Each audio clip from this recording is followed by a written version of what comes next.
Alamin ang latest weather update ngayon dito sa Sir Aris Official Weather News Today. Nasa West Philippines na po itong si Bagyong Christine at huling namataan 125 kilometers kanluran, hilagang kanluran ng La Union. Taglay ang maximum sustained winds pa rin na 95 kilometers per hour malapit sa kanyang sentro at may gustiness hanggang 115 kilometers per hour. Bahagyang bumibilis po ang bagyo palayo ng ating kalupaan, 25 kilometers per hour ang bilis west-northwest. Kita sa ating latest satellite animation, itong makakapal po na ulap associated pa rin po dito kay Bagyong Christine, lalo na sa may western sections ng Luzon. Habang asahan pa rin po yung mga kalat-kalat na ulan sa natitirang bahagi ng Luzon and Visayas. Ito po yung latest track regarding kay Bagyong Christine.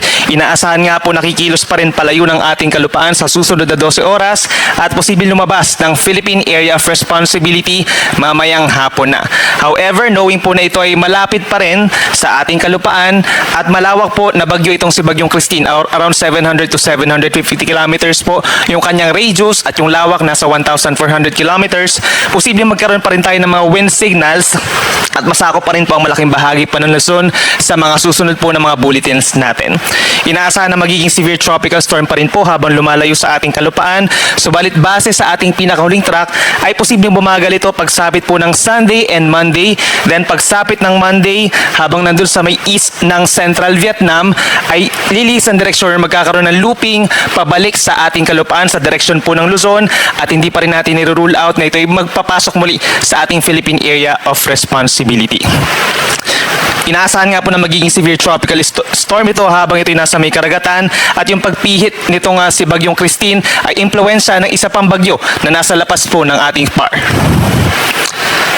As of 4 in the morning naman, yung ating tropical depression na minomonitor sa silangan po ng Mindanao ay nasa layo ng 2,440 kilometers silangan ng Eastern Visayas. As of 4 in the morning po yan, taglay ang hangin na 55 kilometers per hour at may bugso na 70 kilometers per hour. Yun namang low pressure area sa hilaga nito ay nasa higit 2,500 kilometers silangan po ng Visayas and eventually po dahil ito ay mababa ang tsansa na maging isang bagyo ay posibleng maging trough na lamang or parte nitong tropical depression. Inaasahan naman po simula po ngayon hanggang sa weekend ay kikilos na unti-unti palapit sa ating kalupaan at unti-unting lalakas itong tropical depression.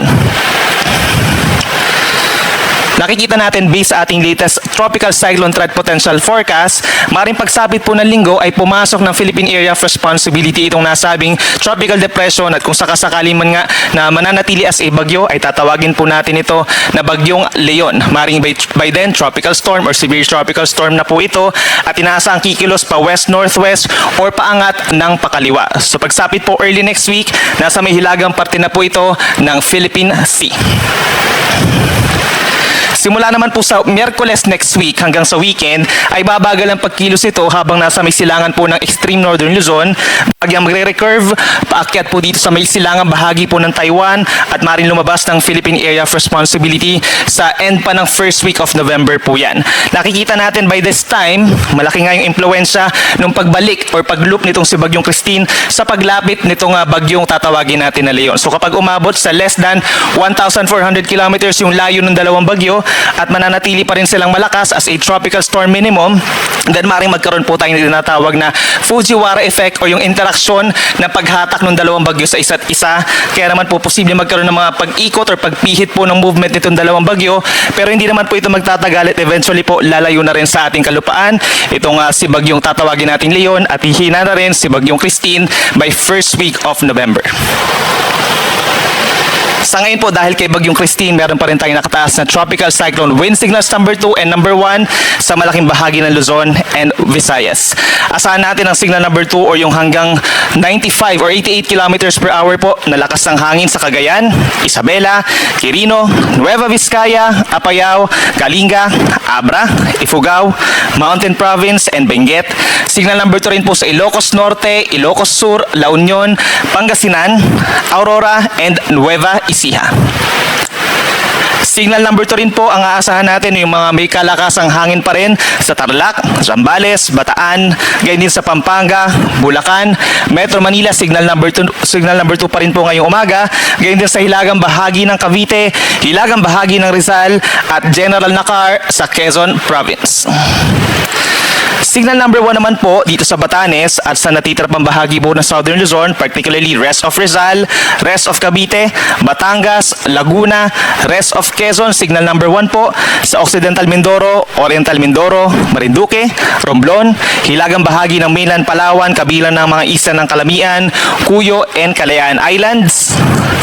At signal number 1 din po dito sa Camarines Norte pa rin, Camarines Sur, Catanduanes, Albay, Hilaga at central na bahagi po ng Sorsogon. Gayon din sa northern and central portions of Masbate, kabilang ng Burias and Ticao Islands.